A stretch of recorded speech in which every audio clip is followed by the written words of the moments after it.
Welcome to the Hotter Than Health podcast. My name is Eliza Gelman, and in this podcast, I will be bringing resources and stories for those looking to expand and elevate their lives, bringing you provocative interviews and conversations with leaders and innovators within the wellness, health, business, and self-improvement space every week. You will leave every single episode with tools, resources, and tips that you can implement directly into your life. Who doesn't love a good takeaway?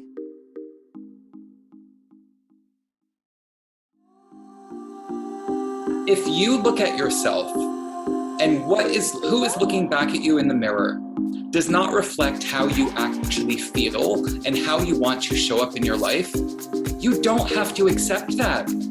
However, we do have to own the things that got us here, the behaviors, the habits, what we're avoiding. Hello. Welcome to this week's episode of Hotter Than Health. We have an amazing one for you today, guys. All right, today we have Atarah Valentine on the podcast. If you haven't heard of Atarah, which a lot of you may have, Atarah Valentine is a neural manifestation coach. He's a hypnotherapist, and he's working within the leading manifestation brand To Be Magnetic. I first saw Atarah when I started following Lacey Phillips, who started To Be Magnetic, and I started listening to their podcast, and this was about a little over a year ago, and I started following them on Instagram and started applying some of the things that they talked about through their social media, through my day-to-day life, and it just kind of made me open my eyes, and I'm telling you, this is someone that I genuinely reached out to selfishly because I just knew how much value he brought to the conversation. So a little bit about Atarah is he's a certified specialist in inner child healing, mental and emotional release therapy, neuro-linguistic programming, and weight loss. Throughout his own personal healing journey, Atarah has developed a very grounded and practical approach to healing. He leaves his clients feeling empowered and regaining the trust within themselves. Atarah's primary focus is self-worth and reclaiming authenticity through hypnosis, mental rehearsal, and cognitive disruption.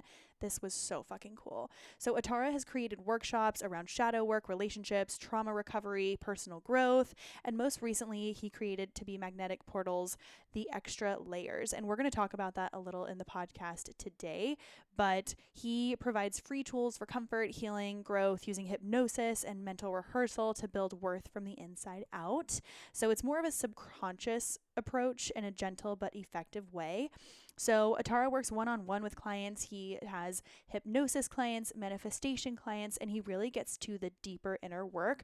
And what I love about Atarah is he really gets down to the point of there's only so much journaling you can do. There's only so much meditating that you can do. There's only so much outer work that you can do before doing the inner work. And not only does he give us tangible takeaways, tangible tips on how to actually integrate some of these things into our lifestyle, but we talk a lot about weight loss, we talk about money, we talk about relationships within yourself, whether it's like childhood trauma, whether it's from a relationship, whether you are around narcissists all the time. We kind of go everywhere on this topic, but I did want to talk a little bit about weight loss.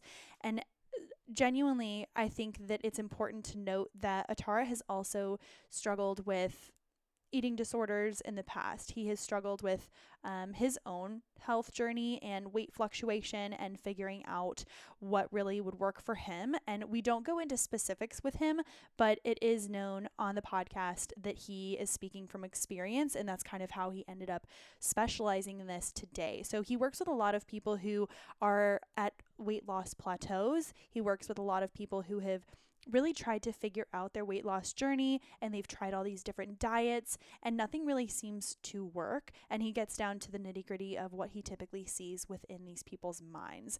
And then once you get through to that, it really is just that's when things will actually start to work for you, once there's this block. And I do go through some anecdotes of clients that I have worked with who have really just found that, maybe they'll lose a couple of pounds or they'll get a little closer to their goal, whatever that goal may be. And then they're like, okay, I did it. I know that I can kind of do it, so I'm going to stop there. It's almost like they're scared of their success, or they're not sure what to do with themselves once they get the success or once they hit the goal that they had in mind, right?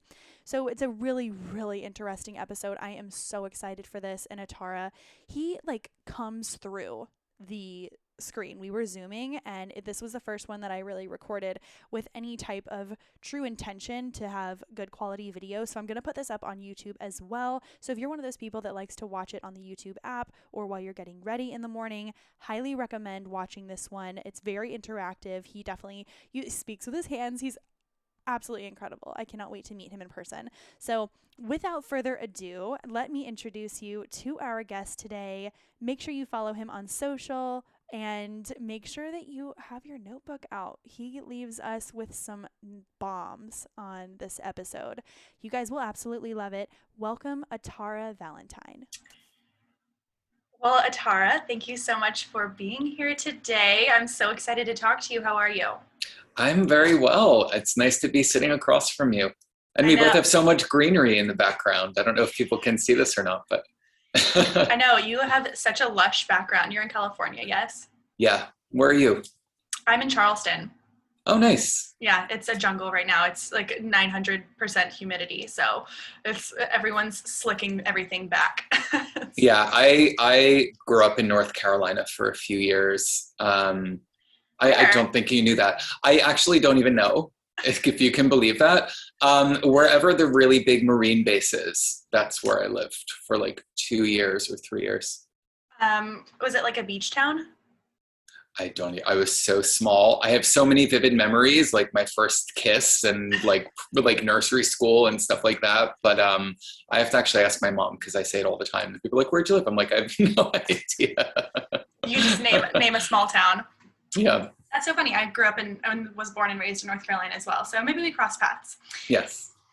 So before we jump into everything that we're going to get into today, I want to hear a little about how you grew up. Tell us a quick intro. Tell us about your childhood and how you got into manifestation, how it found you, and then how you ended up being a manifestation coach.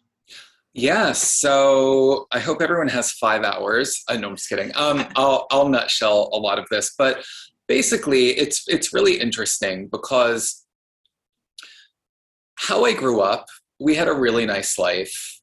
There was a lot of trauma, emotional upset in my house, physical abuse, things like this, but we had so many periods of safety, and my grandparents were just such a safe haven and so amazing to us. My mom is so strong, and even with all the turmoil we went through, she always somehow gave us a foundation that felt steady. And we just kind of grew up thinking that was normal and that's what life was. And obviously I dealt with a lot of issues around my sexuality, was bullied before I even identified as anything. And to be honest, I still don't identify as anything because I really feel like that's more for other people's benefit than it is for my own. But it was interesting because I had a lot of turmoil growing up and a lot of tension around me all the time. And then I had internal tension with my identity once all of this stuff was being projected onto me.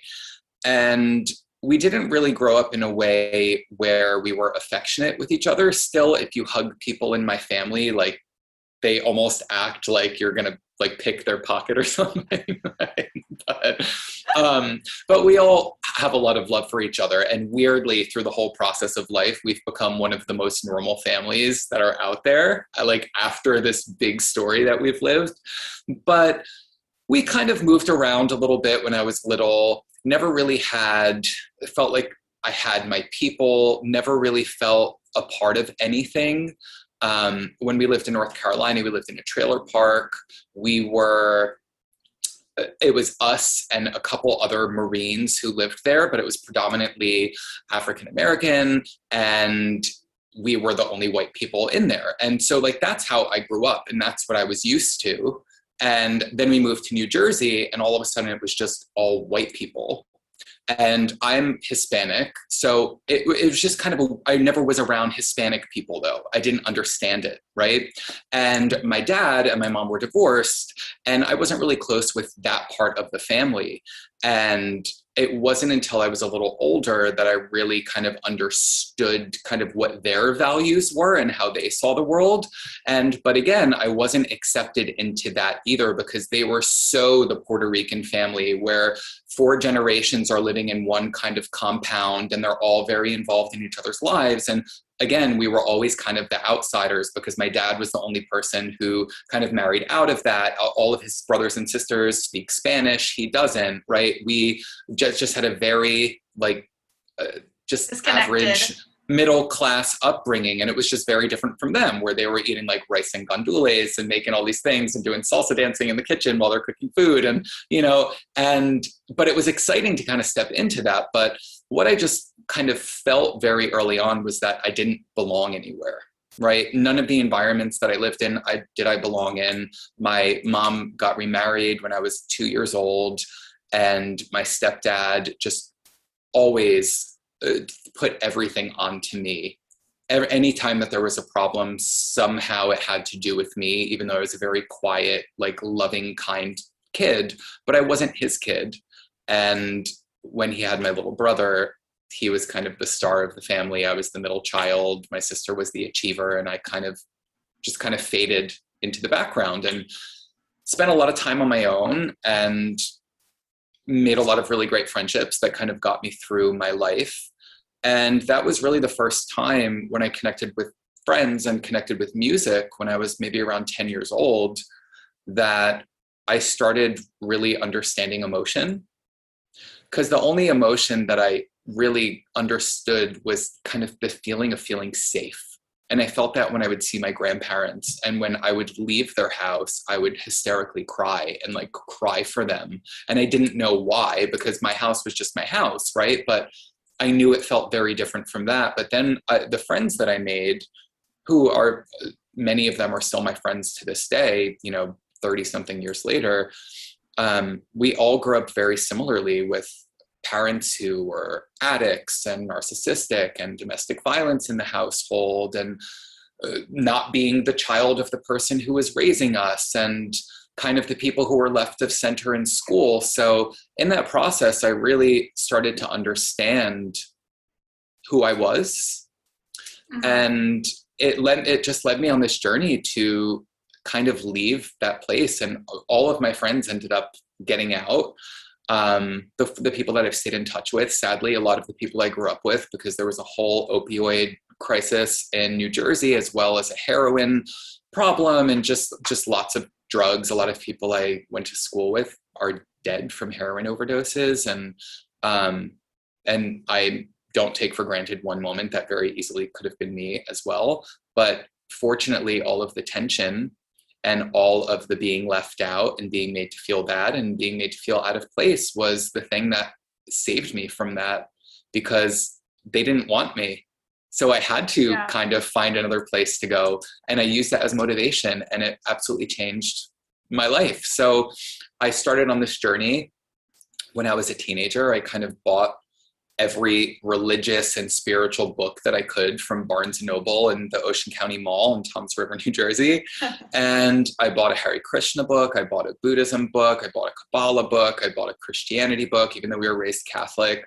And I just was really interested in learning. And I started doing yoga literally at like 11 years old. Still can't touch my toes, but we'll work on it. Because I'm very inconsistent with it. But I understood that there was a bigger world than Bayville, New Jersey, where I was living. And it just took me on this journey to just kind of step out of my comfort zone. And I used that as my drive. And in that process, went down this road of personal development. I am a musician, and I've been a musician my whole life. And obviously that has its own set of issues and mental health problems that creates with what that industry was like. And I was definitely thrown through the ringer with that. And it got to a point where I completely lost myself, because people would always be like, oh, you're this, and you're a star, and you're going to have this, and I can do this for you. But nothing would ever happen. And I believed that when I first started, but as the feedback coming in was constantly showing me I wasn't good enough, I was too gay, or I wasn't gay enough, or I was too androgynous or not androgynous enough, or not feminine enough, or not masculine enough, or not alternative enough, but too pop, but not pop enough. It was just always something meant that I wasn't enough. And I started to believe it, and I started changing what I was doing and how I wrote songs and all of these things. And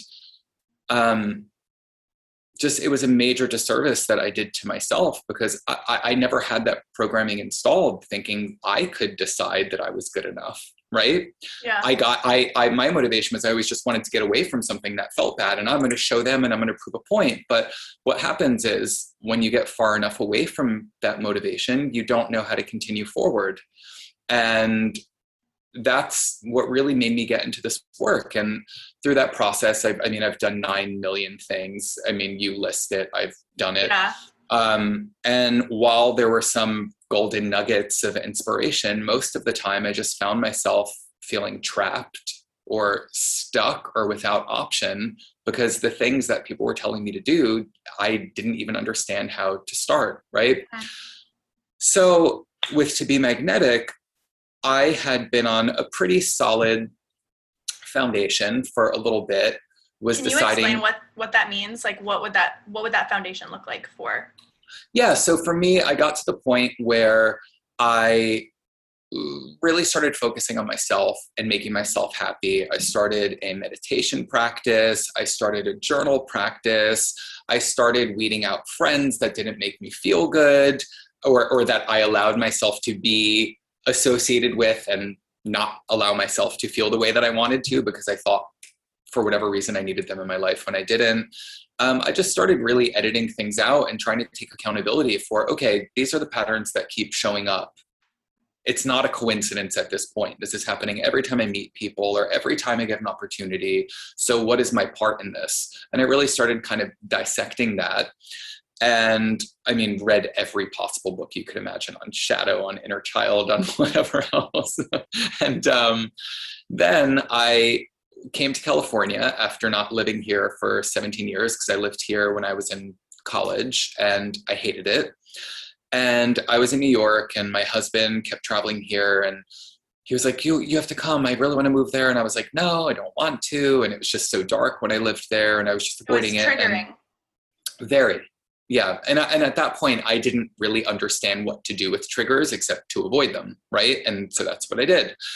And so he finally convinced me to go out, and we came out here and we stayed with one of his friends, who's a very good friend of mine now. And she, at that time, we just weren't connected. She's the kind of person, if you know her and you get close to her, she's such an amazing friend. But if you don't know her, she won't go out of her way to make you feel comfortable if you're uncomfortable, right? So she was way more ahead of the game than I was, being raised to be so codependent. I feel, someone uncomfortable, what can I do? What can I do? Do I need to be entertaining? Do I need to, right? And like, she just had no interest in it, right?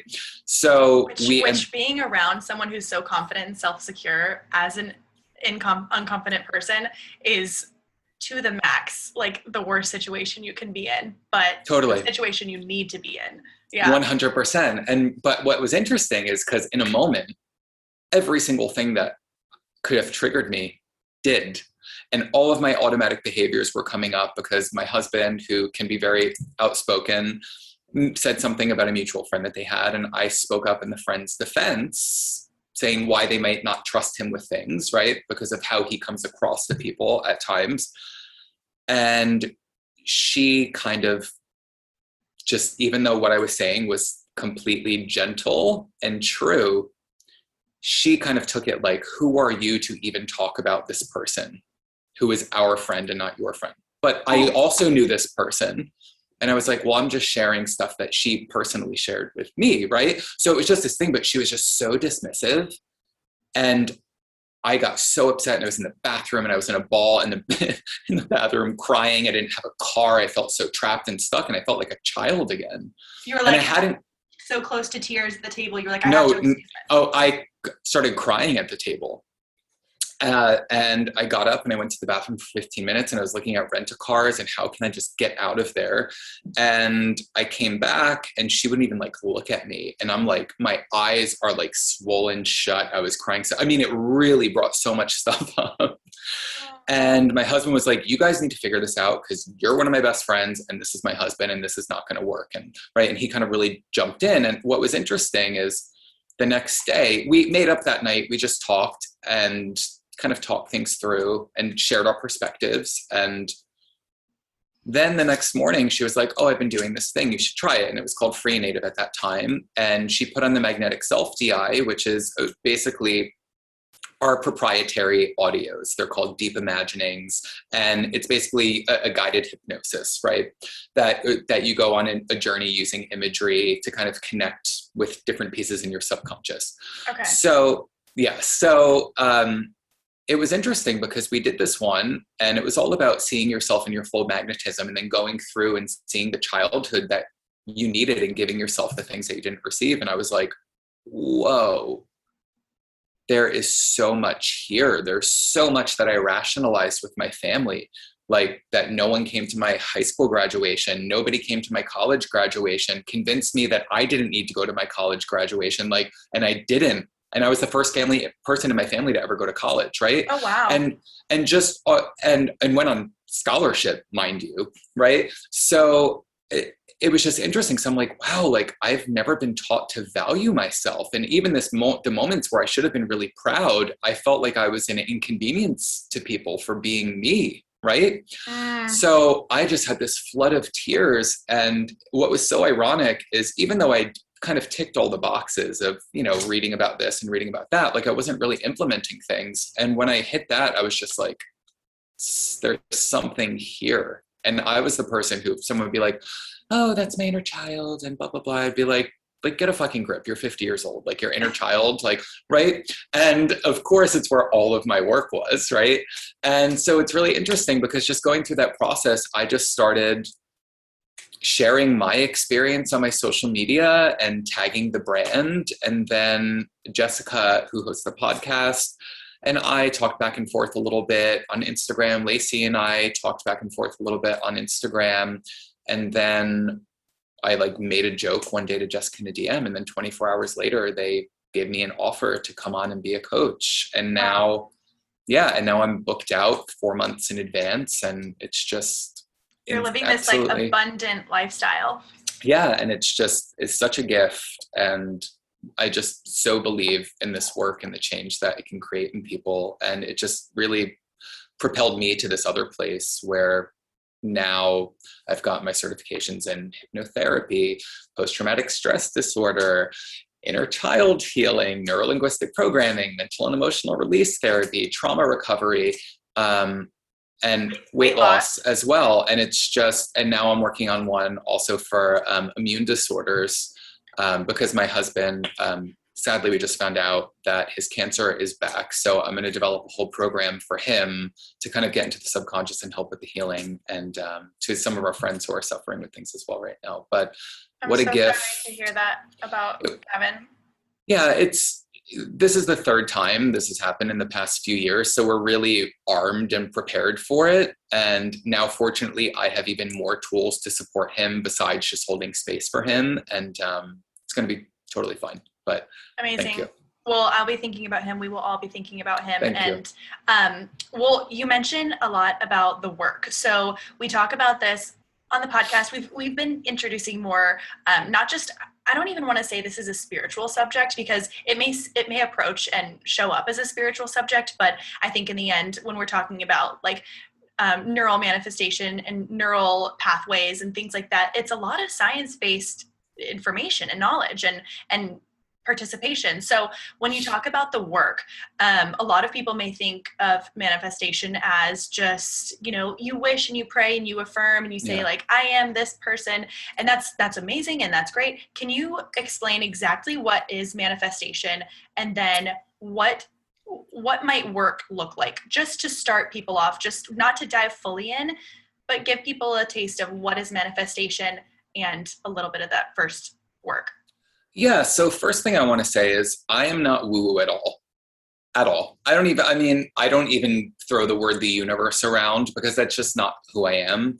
I don't take away from anybody else who uses that terminology, because I do think it's a great way to describe the interconnectivity of the world and what's going on. But I know personally, I don't have that answer. I don't know what that thing is, so I don't speak on it.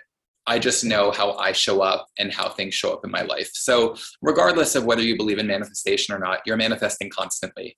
And all that means is that you're attracting things toward you.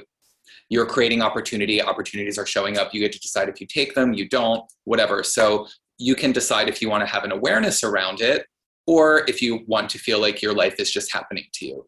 And so essentially the difference between our manifestation process, which we call neural manifestation, versus the process of think positive and positive things will come, like The Secret and the law of attraction, and, write this sentence of what you want 50 times before you go to sleep and it will happen. Like, it won't. Yeah. Right? Do I think that's completely pointless? No, I think anything that makes people sit down for a moment and be internal is worth their time. However, if you're looking for real change, that's not really the way to do it. So with our manifestation process, essentially Lacey, who started the company, came up with a formula that she noticed throughout her own life of how she was manifesting.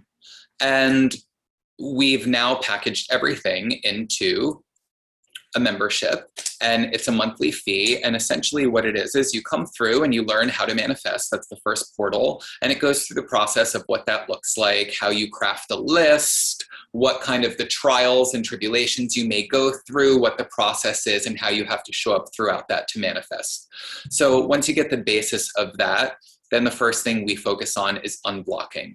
And basically what that means is figuring out what is in your subconscious, which is really where our values and our belief system lives, to figure out what is in there that is not supporting all of the decisions that you're trying to actively make for yourself. What is in your subconscious that might be disrupting or holding you back from the growth that you're seeking, right? And so what we do is we do an inner child workshop where you go through and you reprogram events so that you have that internal structure and support that you can now as an adult go and give yourself. And when we're in theta brainwaves, which is what we're accessing in hypnosis, your mind does not know the difference between fantasy and reality. So you're not going in and erasing memories. You're basically just going in and you're taking all of the charge out of the emotions that you have attached to certain events that may not even be true, right? That's just how we remember things, the general feeling. So we go in and we change that feeling and we give ourselves that support system that we needed so that we can achieve the things that we want now. So that would be the first step of unblocking. And then from there, we have a shadow workshop. And in the shadow workshop, you basically go in and you address all of your shame. You start really taking inventory on where it's showing up in your life through social masks, right? Through showing up a way that you think you need to in order for people to like you, and really unpacking why you feel the need to do that. And you look into the judgments you have on other people to see what the pieces of them that are so triggering to you may be rejected within yourself, right? And how to reclaim these pieces and integrate them. And then from there, we have a money workshop, a love workshop. We have one for relationships. We have one for rock bottoms, for ruts, for up levels. It's really a beautiful process for anybody. And the work is constant. And that's really the idea with manifestation.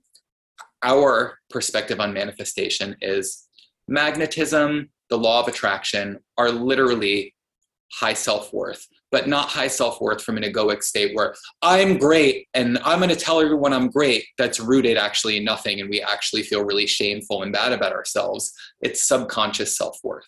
And we know now with neuroplasticity and all the studies that the brain isn't fully developed at 18 years old, and we're not just stuck there forever, right? Which people believed for a long time, that the brain is malleable and it can constantly grow and change and shift, and so can our behaviors. And that's what we're doing here, is giving people a platform to allow them to get into the things in their mind that were put in there by somebody else and change them so that they feel aligned with the things that they're consciously trying to create for themselves in their lives. And I think it's also, we should note that, and I feel this way, is that there might be certain times in your life, not just when you're a child, but maybe as you're in your adolescence or you're a young adult, whatever, where you have intense experiences that are happening, and you can have triggers created just in those times that you had no idea were ever going to happen. So even as an adult, we're still creating triggers. So it's not always, is it always from your childhood?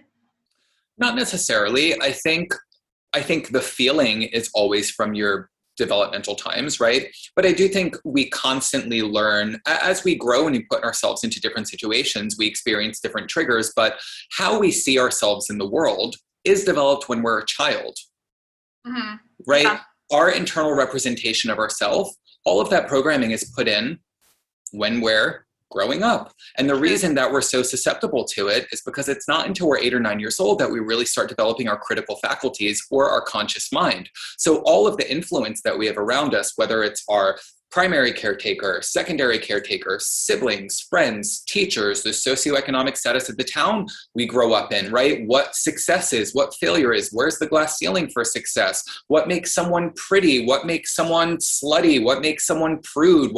Right? All of this stuff we're just hearing, seeing, experiencing around us, and we learn, oh, that's good, that's bad, okay, I can't do this, just through the experience. We can't critically think at that time. We literally don't have the brain capacity to even do that. So that just goes in, and that creates what I like to call our subconscious life script, or our belief system, our subconscious belief system. And within that, we develop associations, positive associations and negative associations. So if we think of someone, let's say, someone who grew up in a narcissistic household, we know that that parent who's a narcissist is taking up probably 90% of the emotional bandwidth in the house. Everybody's there to please them. Oh, when they're this, we need to do this because they like it when I'm funny. When they're like this, I need to be invisible so I don't get in trouble. When they're this, right? So we get all of this programming, and then that stays in there. So we can get a job 30 years later and have a boss who, might go a little this way and then a little this way with no explanation. And it will trigger that response that we need to change who we are to satisfy this person, because that is in our programming. Does that make sense? And yes. And within those associations, just because something's called positive and something's called negative doesn't mean that that's still true. At the time, that's how the association developed, right? So in that situation, a child who grows up with a parent like that, or even a parent with substance abuse issues, will have a positive association to people pleasing, because that's how they receive love. They'll have a negative association to their individuality, right? Because when they're on their own, they don't get any of the attention that they need. They may have a positive association to not being seen or being invisible, because that means they don't get in trouble. But they might have a negative association around using their voice, because if they actually speak up for themselves, the parent doesn't like that, right? Especially if it's in conflict with what they believe. So we go our whole life and we see so much of this with people who feel disempowered. The workplace, like people say relationships are a great mirror. Your workplace is the best mirror, because there's that authoritative person. And usually people project their relationship with that parent that they had the dysfunction with onto their boss. And I see that more than anything else when I'm in session with people, is that there's this fear, like your boss is here and you're here. And it puts us in this adolescent mindset, and we start having all of that stuff come up from our subconscious. So Jesus, that's so true. And I completely experienced that. And as soon as I recognized it, it was within like 6 months that I left. And it wasn't, again, it does not make this person a bad person. It just brought up things that didn't resonate with me, and I couldn't figure out how to figure it out. And I was like, oh, better off being my own boss, which I do believe I am, but it's just, whoa, the realization is very deep.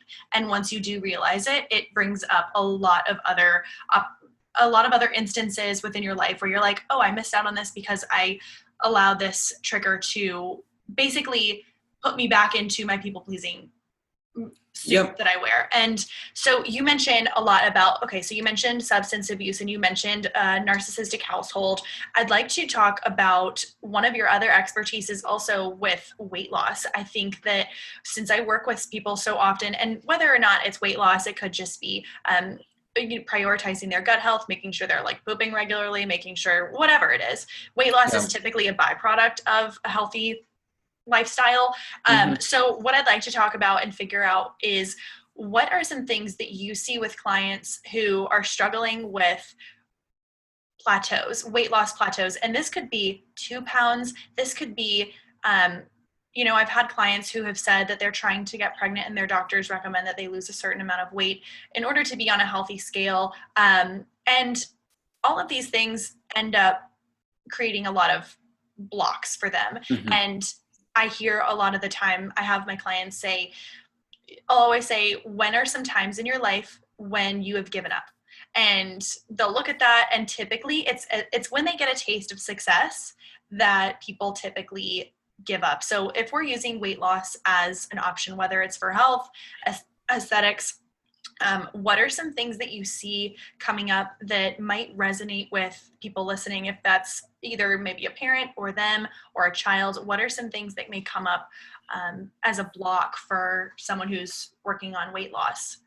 Yeah, so so much on this, and I just want to preface before I even speak on this, because whether there's video or not, like, I'm a healthy, in shape guy, and I just want to clarify before people make a judgment, because I'm going to speak very directly on this, that I've been at every end with weight issues possible. I've been overweight by 80 pounds of what I am now. I've been bulimic, I've been anorexic, I've been addicted to exercise, I've been all over the map. So I fully know what I'm speaking on, completely outside of my certifications. Before I even had my certifications, I knew what I was speaking on, okay? So where I want to go with this is this. For most people, when they do have those last 10, 15 pounds that they can't lose, it's, I found more times than not, always emotional. When it comes to larger issues, when people start losing weight,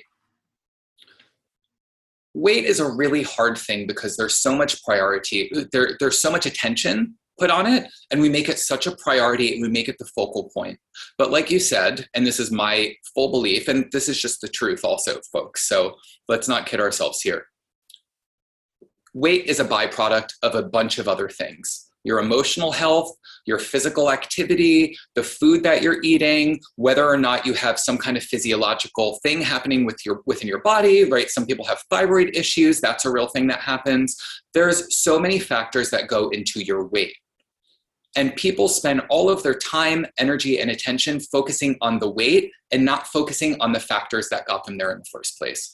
So the first thing that I do when I work with people, because this is really important, because it's really easy to distort, like, oh my God, I'm this weight, and that means I'm not worthy because this person looks like this and this. And it's like, we're just comparing ourselves and just actually feeding all of the things that got us to this place, probably to begin with. Right?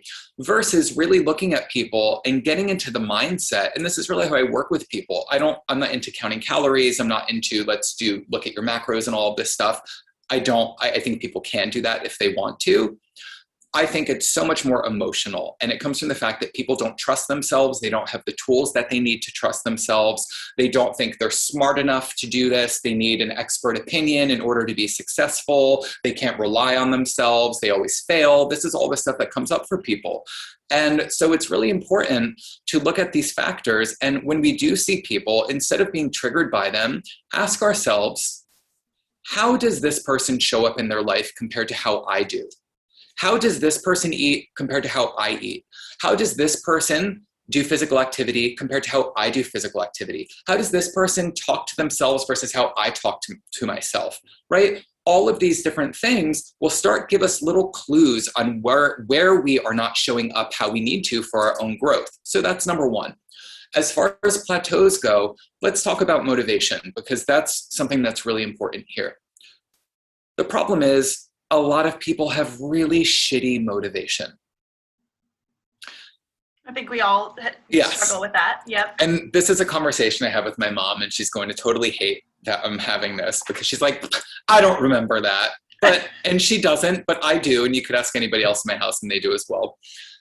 Growing up, my mom was never overweight. My mom was just average, right? Like just normal.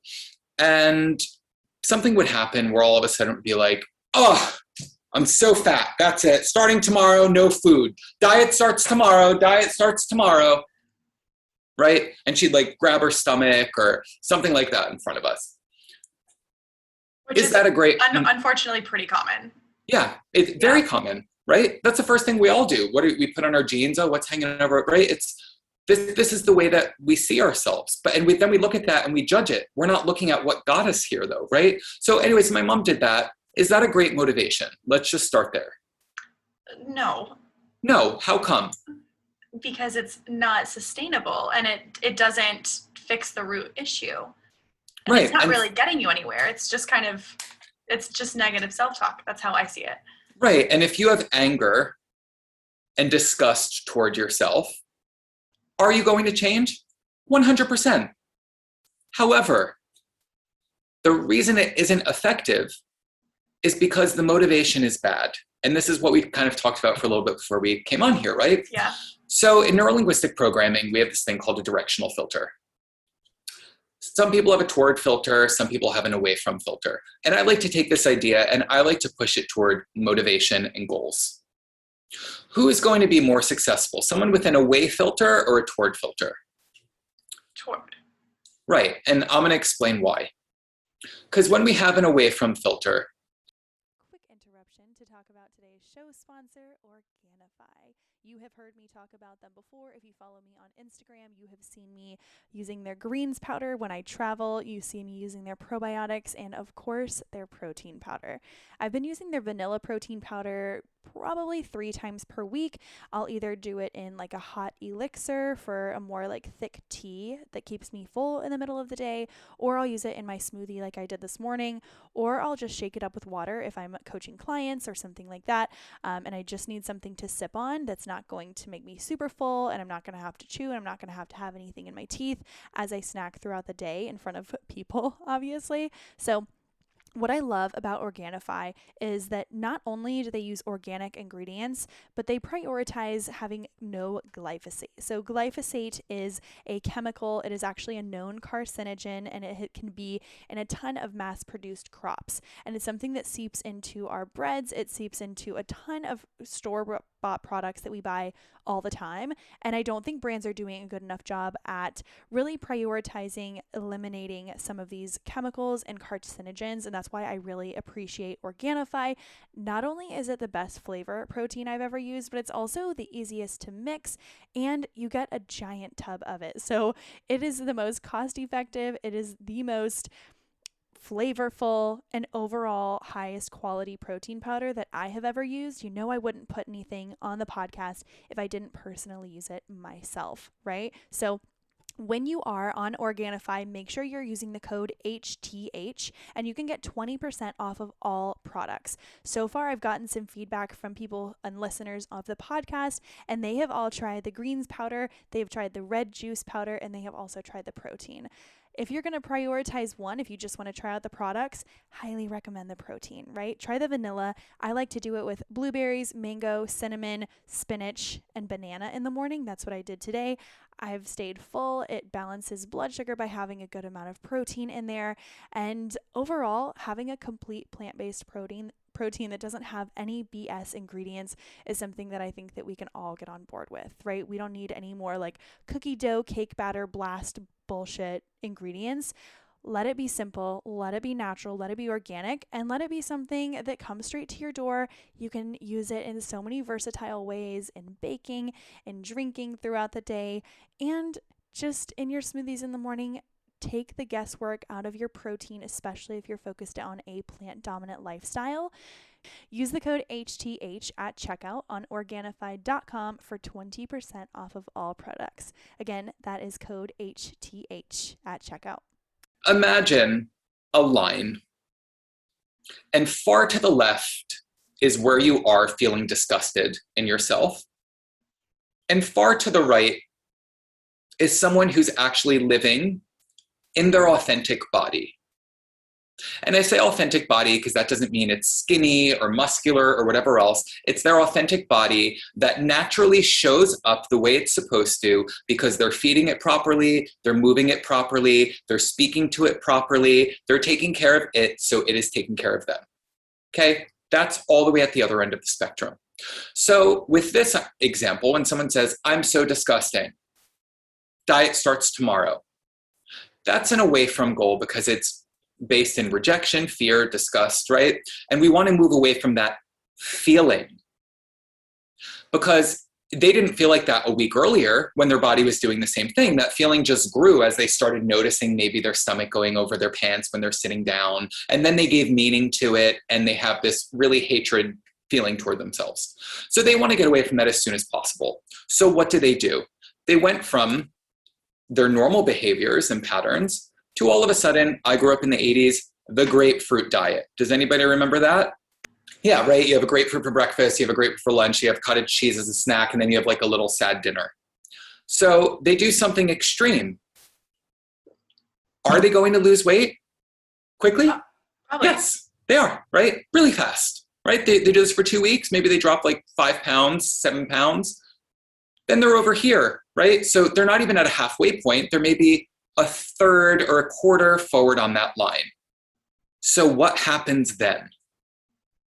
They no longer feel disgusting or whatever the words are they use to describe themselves.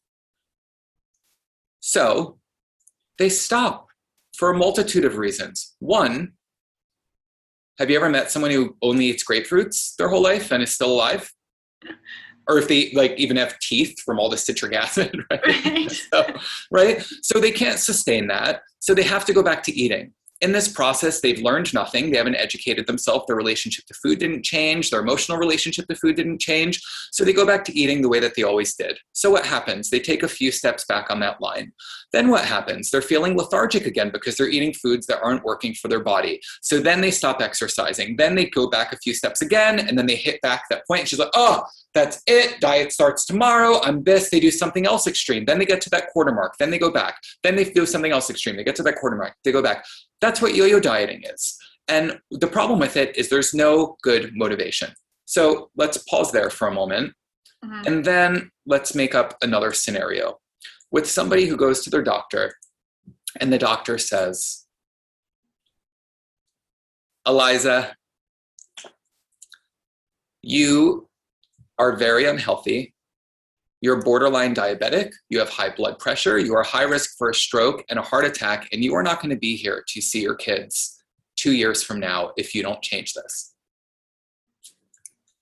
Obviously, there's a lot of fear there.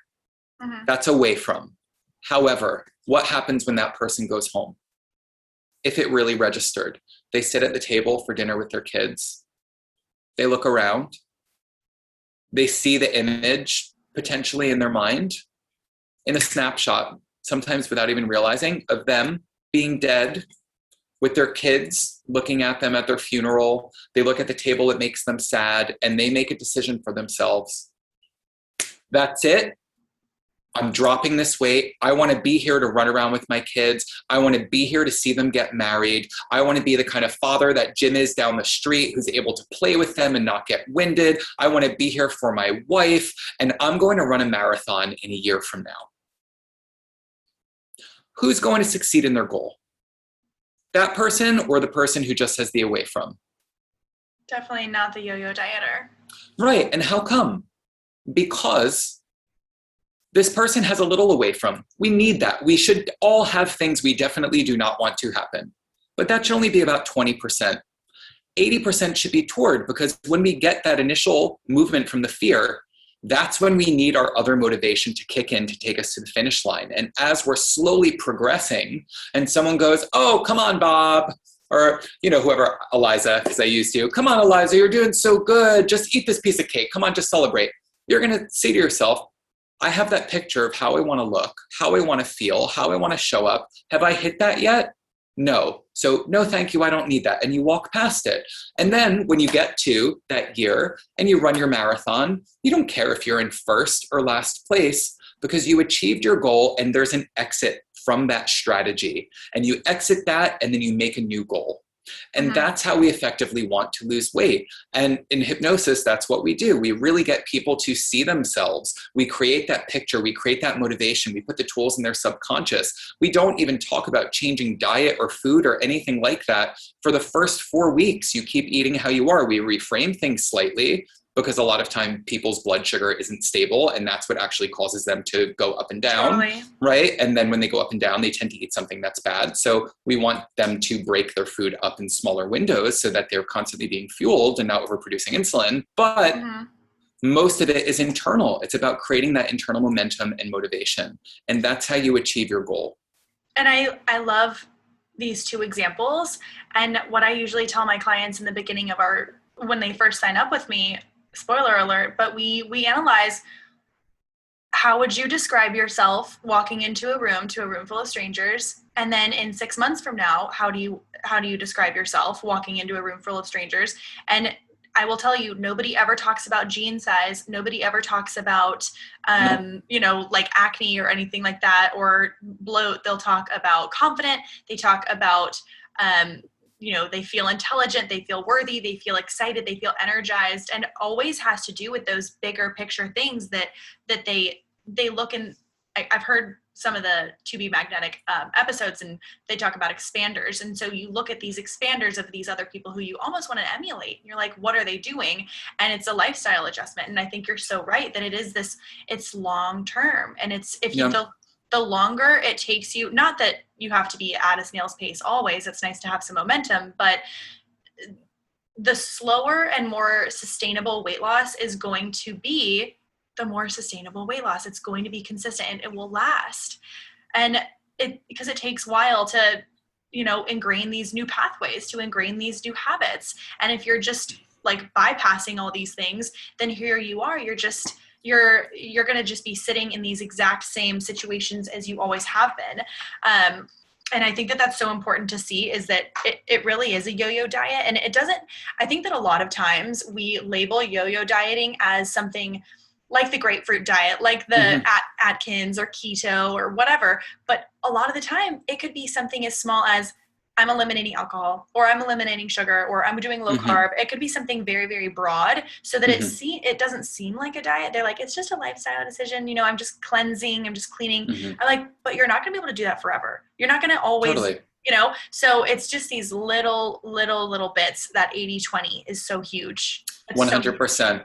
Yeah. And another thing, just because I just want to talk about this also, because we're in a very confusing time for people, where it's so hard with media, because we see one thing and it's like, this is the beauty standard, right? And in the 90s in particular, early 90s, early 2000s, when anorexia was like running rampant across everything, like everyone on Friends like had an eating disorder at one point, allegedly, right? But we see the difference in their body types. We see like all of the female stars of all the sitcoms were literally skeletal, right? And if you look, there was all of the top series through that period, whether you go through them without getting myself into too much trouble, you can see that the female lead looked like she had an eating disorder, right?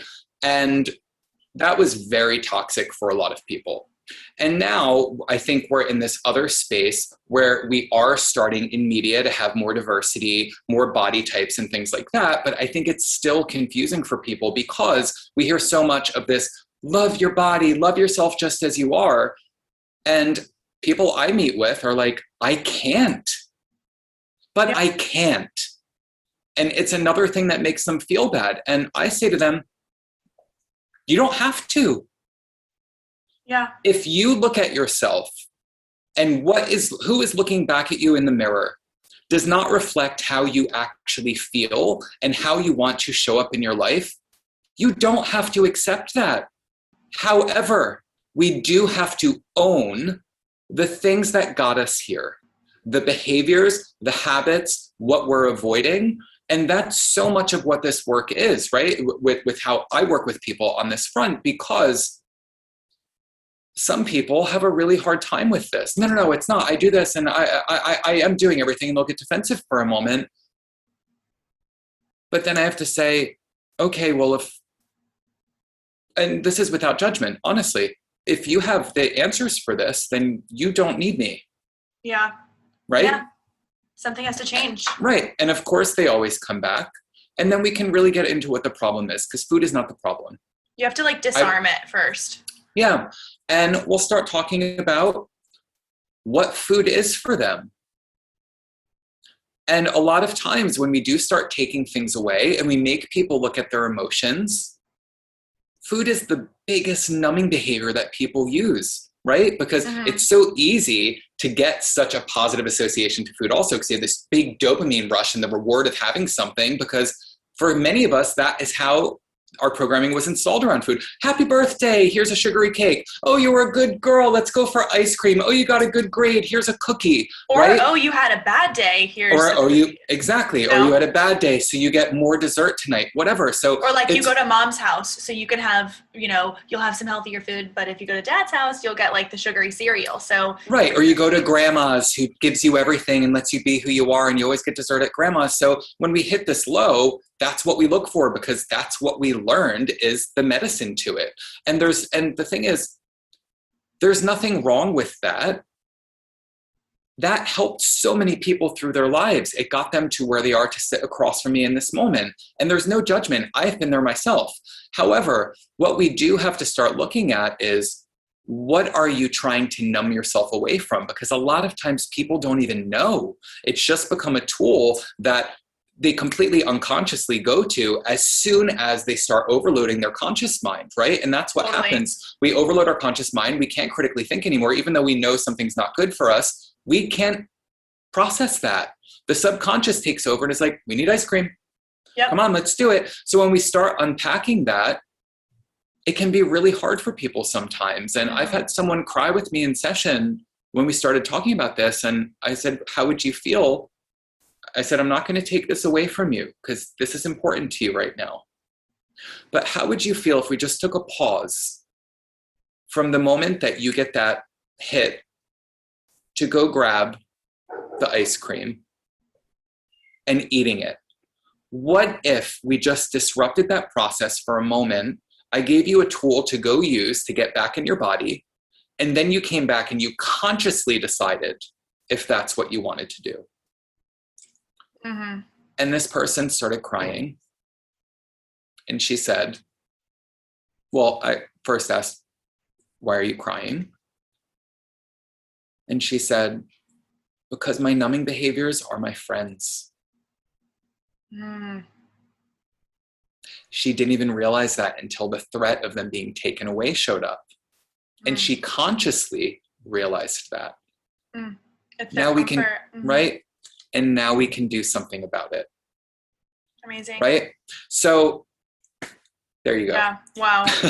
Well, it's just, there are these things where so many times people will say, kind of like you mentioned earlier, people will say, I know, you're right. I just need to do this. I need to do this. But again, that's a block. It's letting it happen. It's understanding that there's something on the surface, but being scared to dip your toe, and you dip your toe and you realize it's a little cold, but like you have to kind of dive in. You gotta get your belly wet. You gotta get your head wet. You gotta get up. You have to dive in, and that might take time. And I think the hardest part is figuring out how to dive in. What is your process? What does that look like? And so for what we're talking about, so we're talking about, that's one example. That's a huge example. I think that in life, people always want like one of three things. They either want like health, which I put weight loss into health. They want money, or they want love, So there's those three big things that people are always. I put money into health also. No, I'm just kidding. Honestly, I wrote these things down. I was like, I really want to talk about money, and I want to talk about wealth and how to manifest career and all these things. But I know that so much of what we do, it can, the same process can be applied to any facet of your life. And I think that really understanding, a lot of the time that we don't have to necessarily have a bunch of things in order to make us feel better. It might feel like, oh, we can do this. That gives us a little bit of confidence. But really, at the end of the day, if you can't be dirt poor and walk into a room confident, the money's not going to change that. You know what I mean? Yeah. And obviously, we need to. What comes with that actually is imposter syndrome. I promise you, if you think the partner's going to come, the job's going to come, the money's going to come, and all of a sudden you're going to be okay, I promise you, if that is not aligned with what's in your subconscious, you're going to feel imposter syndrome, because at face value, you're going to seem like you have those things, but that unhappiness and that lack of feeling deserving doesn't go away until you do something with it. And that's why with everything that you're saying, there is a thread amongst all of this, because your subconscious mind associates anything that is unknown as pain, and it wants to avoid it. And if that is even abundance, if abundance is unknown to you because you were not raised to think that money can come easily, if you're raised thinking you have to work hard and you have to struggle and all these other things, and then you're trying to manifest abundance, you're not going to be able to do it. Not how it works. You have to get in there. You have to get in and you have to upgrade that belief system.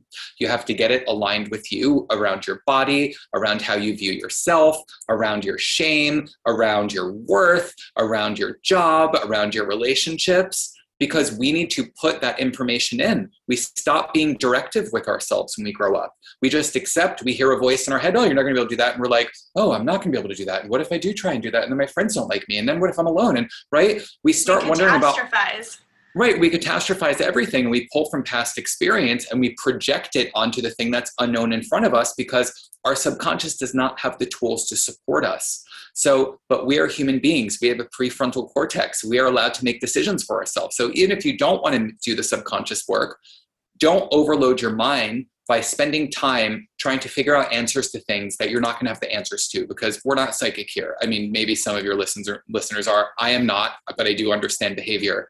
And I understand if we actually disrupt that thinking process and look for ways to troubleshoot and problem solve, instead of letting our mind just be an incubator for all of our problems, then we can intellectually work our way out of our hole without attaching emotion to it. And that's the real gift that we have here.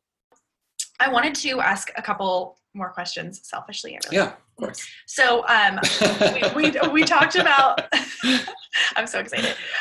But we talked about limiting beliefs. We talked about these things.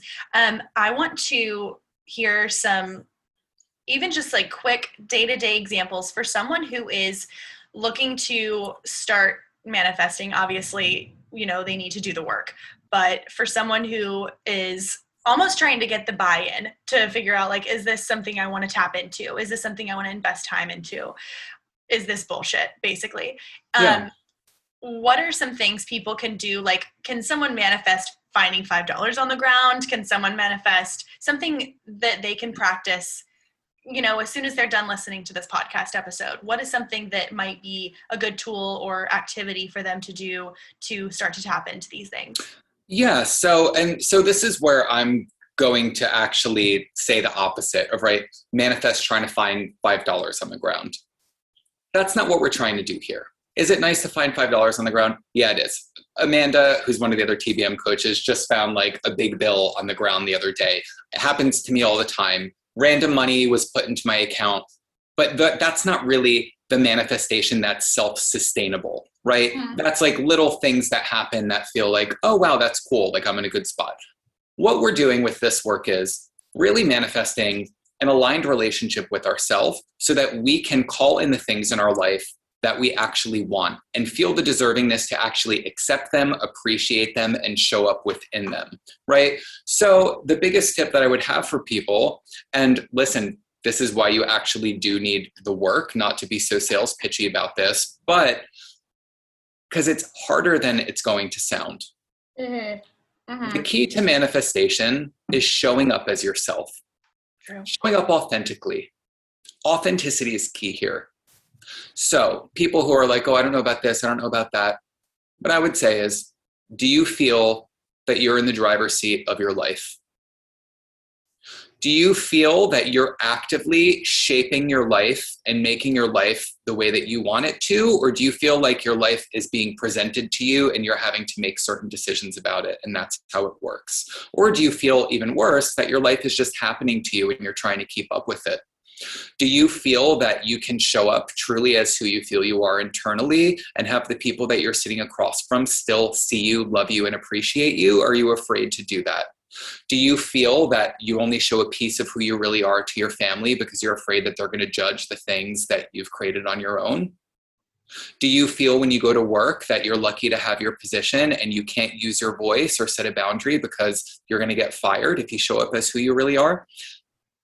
Because if you answered yes to those questions, you need to do work on yourself, because we want to be able to show up authentically. And it's hard because this is what happens when we do.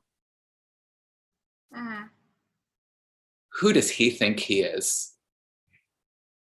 Right? Or if they're not that aware, because that's a threat, right? It triggers people. And listen, I deal with this all the time. I would say throughout my whole life, before I even had self-esteem or self-worth, I dealt with this. Now it's like a whole other thing. Constantly people this and this and trying to keep me in a box and do whatever else. And before I would feel sad about it. And I'm like, no, like you're welcome actually, because you can do something for yourself with this, or you can just keep projecting it onto me. That's cool too. But when we show up as ourselves, it makes people have to look at themselves. And people don't like that. So it's much easier for them to be like, who's Eliza think she is showing up like that and like inserting that opinion? What's going on with her? And then they talk to someone else about it to try and make, because they feel uncomfortable, like you did something wrong so that they can stay the same. And you're the person who's just being disruptive and you must be going through something. Let me disrupt. Right. Versus being like, wow, it's really cool that Eliza didn't settle for the thing that she always settles for and she drew a line. Right? So people don't like that. And then they want to kind of get you to stay in their space, your space, so they could stay in theirs. And that's why most people stay stuck versus showing up as you wherever you go. That is really the law of attraction. Being able to, this happened to me the other day, and I don't talk a lot about the manifestation piece, like even on my socials, because I'm much more focused on our relationship to ourselves. That's how I work with people. I'm like, what do you want to manifest? Cool. Now I don't want to talk about it for the next 4 sessions, right? Because sometimes that's like what gets people to buy into the work. Oh, so totally. I'm like, we got to know. No, fully. But I don't want to work with those people. That's just the truth. I don't, right? We have other coaches in the brand. We have this. If you are the person who's like, I want to manifest this thing and this, and that's all you want to talk about, I'm not your person, because I'm going to make you put that other thing away, and I'm going to make you look at yourself until you are aligned with that thing. That's how you manifest, right? It is a great motivation. Oh, I want the job. I want this. Totally. But if you're still projecting your worth outside of you, it's going to take you a lot longer. So have a little patience, trust the process, trust yourself, because we have all the answers we need. We know where we're not showing up correctly. We know when we wanted to say something. And the reason that we know this is because after we don't do it, we complain to all of our friends about what happened to us and how they made us feel. And next time I see them, I'm going to do this. And then it happens again and we don't do that again. And then we complain again, right? So we know how we actually want to actively show up in our life, but we don't. And that's where I really like to focus the attention when I work with people for manifestation. But what my point was this: I manifest constantly, right? I'm working on a book right now. I have a TV show that's in creation that's happening that literally fell into my lap. I have a friend's label who's releasing my record that literally fell into my lap.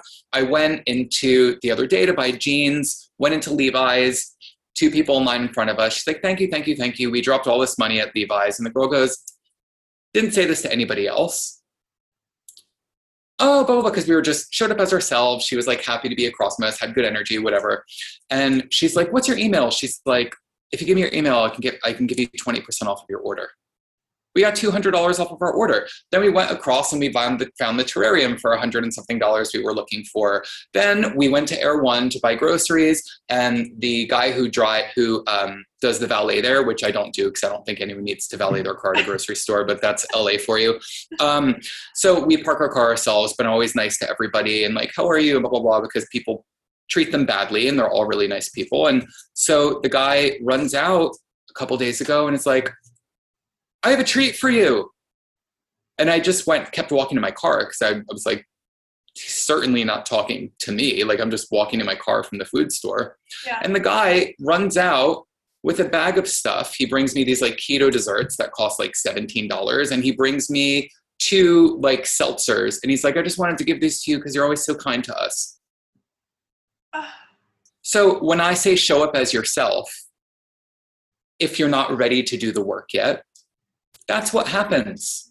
with the right people. But the wrong people that you may have around you are going to have a real fucking problem with it. And I think so be aware of that.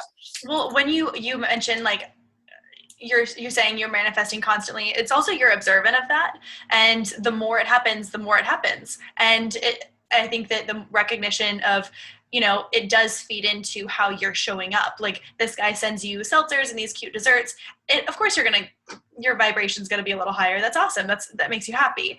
And I think that it's also fair to say you don't always have to manifest these massive things. Sometimes it starts small and you recognize these things. And I think that everyone's, like you said, everyone is manifesting. So observe some of the things that may have happened when you were, you know, when you just have these like really good days, you're like, oh my God, I had a really good day. They paid for my coffee. I didn't even know, you know, all these things. And it's because of your vibe. And for women, they're like, oh, I'm ovulating. So they're, you know, like a super bountiful in their pheromones and whatever, but it could just be the way that you are showing up, and it doesn't have to be like that all the time. So that's what I also wanted to ask you, like, what are some things that you have actually manifested in your life that so after you started doing the work, you had really figured out your blocks, your inner child, you have done some work, and was there anything specific that you like wrote down on paper that you almost thought was unrealistic? I mean, obviously you didn't think it was unrealistic because you manifested it, and then it show up in an avant-garde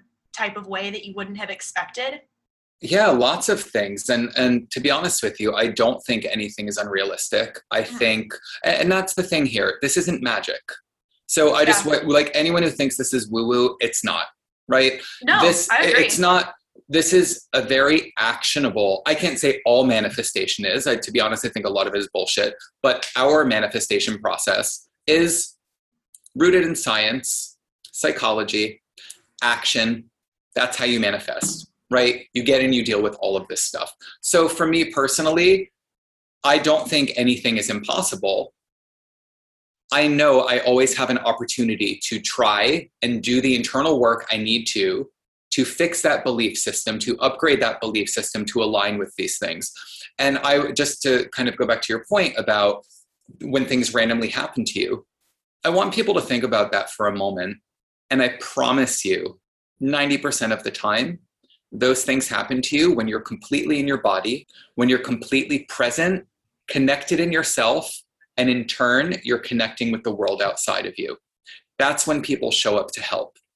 And I'd be curious what people are kind of thinking about right now, because that's what I've noticed the most with people. Can right? I give you an example? Yeah. And everyone listening. So I have been feeling very stuck in Charleston. I've been feeling a little bit of a rut. And I was like, oh, maybe it's a magic dark, because I'm trying to use the lingo. And anyway, so I just was in a bit of a weird space, and I pulled the trigger on a trip to Arizona, which is like my happy place in the world. I love it so much. I just love it. I feel my most authentic self there, and it just fits me. And I bought myself an Airbnb. I rented a car. I spent money on this trip that I was not nervous about. I wasn't like, who cares if I use a little bit of savings? I don't care. I was like, this is what's going to feed my soul. But I didn't put any expectations on it. Like, I didn't make a bunch of plans. I was like, I'm going to take myself out to dinner. I don't have to do anything crazy. And I went, and I'm not kidding you. And of course it's Arizona. They don't have daylight savings. So there's so much sunlight, and there's so much, you know, my Jufro was just going, it was so happy. And I just felt like so in line. My work was going well. I wanted to work, and I was just so happy. And I come back, and of course, like, I'm, you know, getting my feet back on the ground, and I was like, clients have been slow this month. I was having a really slow month with clients. And then a couple days later, had a really good call with a client, and it wasn't a new client, but it was someone who was just catching up with me, letting me know that they've lost like 7% body fat. They've never felt better. They were like, I'm so excited to sustain this after we stop working together. And that was what I was like, whoa. I literally get goosebumps, because that's the whole goal. Is it's not a diet. You know, I want them to feel good once we stop working together. And I show up to coach a couple of clients at the personal training studio that I'm at, and I didn't have my phone on me the entire time. I listened to every word they said with genuine curiosity. I was laughing at their jokes because I was like, happy to be here. I'm not worried about anything. It's something about the day. I walk out, and someone who runs the building that we rent space from, I never speak to him. We have a text chain when the alarm goes off, nothing crazy. Yeah. He's like, hey, Eliza, did not know this guy knew my name. And I was like, oh, hello. And he goes, I've been meaning to talk to you about, and he's like this fabulous, beautiful man. He's great. And he's like, I've been meaning to talk to you. And I thought it was about, how I cleaned up or I didn't set the alarm one night. And he was like, about nutrition. And I was like, And because I was like, I was armed with this testimonial that I had just gotten from another man. And I rarely work with men. The day before, I got this amazing testimonial of something that was exactly his pain point. And I was like, book with me right now. Let's do this. So we booked, got it all set. And he's like going to sign up on Monday. And Amazing. it was one of those things where everything fell in line. And as soon as I went back, I got 3 bookings for the podcast that were people that I have never in my life thought I would get on the podcast. Like these, y'all will hear soon, but it blew my mind. This was all happening in one day. And I journaled the next day. I go, not everything has to be that perfect for me to be this happy, but those 2 things were not coincidence. And it just was no, so but the thing is, you fell in line. Mm-hmm. That's what happened. They didn't fall in line. You fell in line and you showed up as you, without the insecurity, without the lack of deservingness, without the idea of impossibility. You just showed up to connect. And that's what happened. Mm-hmm. And I didn't put any pressure on it. No pressure. No, we can't control the timelines. We can't control the way that things, people are like, I want to manifest a boyfriend and it has to happen by my sister's wedding in February. It's like, well, good luck, right? Swipe left, buddy. If you can let everyone know where they can find you, and also if you guys have anything happening on To Be Magnetic that we should know about. Yeah, so lots of things. You can find me on Instagram and TikTok at Atarah Valentine, and I guess there'll be show notes or something like that. Yes. I actually share a ton of free advice, tips, resources almost daily on my social media channels. So that's one thing. No, truly, y'all do not sleep on the Instagram. I genuinely watch your videos the whole way through. You provide a lot of tangible value. Yeah, I try to, because here's the thing. I'm lucky in the position that I am, or blessed, or whatever you want to call it. I'm not even going to say I'm lucky because I've created this myself, but I'm fortunate that during what has been in some ways the hardest year that most of us in the world have experienced, hardest of couple of years, I've really been able to take everything that I went through in my life and help other people and get to the point where I'm in the best point of my life at the other end of this. And I feel so grateful for that. And I'm fully aware that there are still people who are financially struggling because of what's going on in the world. And they need help just as much as anybody else does, if not more. So on my social media, I really make a point to do videos, post memes that I write all myself, just for little things, tips that people can use to integrate into their lives now to make their life better. I share lots of free exercises on there for people to do, journal prompts, free writing exercises. So I highly recommend that. I also want to say that I designed a free workshop for To Be Magnetic that's called The Extra Layers. I'll send you the link for that. Yeah, I'll put it in the show notes. Yeah, that has a DI that's called the free DI for you to release anything that you're holding on to through hypnosis, and then integrate qualities that you actually want to possess. There's also a DI called Soothe if you're going through any stress, dealing with anxiety, panic, just anything that's happening in the world. And it's affirmation based, but they're affirmations that are administered in hypnosis, so they actually get into your subconscious. So that is a free resource that you can use as well. And just on behalf of the brand, we wanted to offer the code EXPANDED, all capitals, for $20 off your first month of the Pathway membership. If you wanted to sign up for that, we'll have a resource to all of our tools.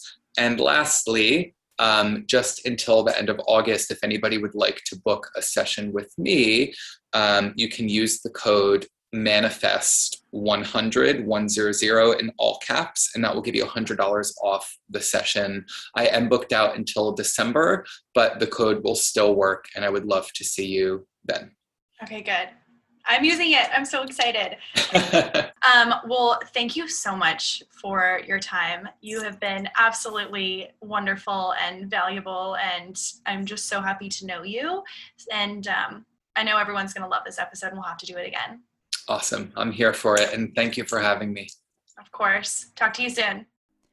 Thank you so much for listening to today's episode. I know you all absolutely loved it. Make sure to take a quick screenshot of however you're listening to the podcast. If you are listening on YouTube, Spotify, SoundCloud, iTunes, wherever, it would mean the world. Take a quick screenshot or let us know that you're listening. Share it on your social, and let's help grow the podcast. Remember to like, subscribe, share, and review the podcast so that we can show up a little higher on iTunes, a little higher on Spotify, and really get this word out there. I hope you guys enjoyed, and we will talk to you all next week.